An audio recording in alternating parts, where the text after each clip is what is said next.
Zaskia Gotik perawatan bareng ibu mertua. Begini perlakuan saudara ipar. Penyanyi dangdut Zaskia Gotik perawatan wajah bareng sang ibu mertua. Tak hanya dengan ibu mertua saja, ia juga mengajak saudara perempuan Sirajuddin Mahmud, Miranti. Momen kebersamaan Zaskia Gotik dengan ibu dan adik Sirajuddin Mahmud terekam dalam unggahan video Instagram.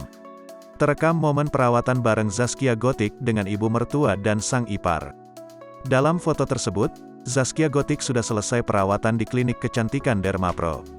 Zaskia Gotik berdiri di samping sang ibu mertua sementara Miranti berdiri di samping dokter. Akhir-akhir ini, Zaskia Gotik sedang kedatangan keluarga suaminya dari Kalimantan. Ibu dan ipar Zaskia Gotik tengah berada di Jakarta.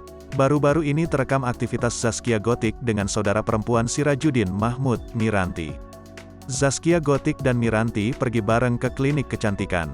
Miranti merekam aktivitas Zaskia Gotik saat perawatan di klinik kecantikan. Tampak, Zaskia Gotik sedang memakai masker wajah sembari berjalan menuju ruangan. Isu miring kondisi rumah tangga penyanyi dangdut Zaskia Gotik dan pengusaha Sirajuddin Mahmud terjawab. Efek ibunda Sirajuddin Mahmud datang ke Jakarta baru-baru ini. Tak sendiri, Miranti, saudara perempuan Sirajuddin Mahmud juga ikut ke Jakarta menemani sang ibu. Hubungan yang terjalin antara Zaskia Gotik dengan mertuanya kini pun terkuak.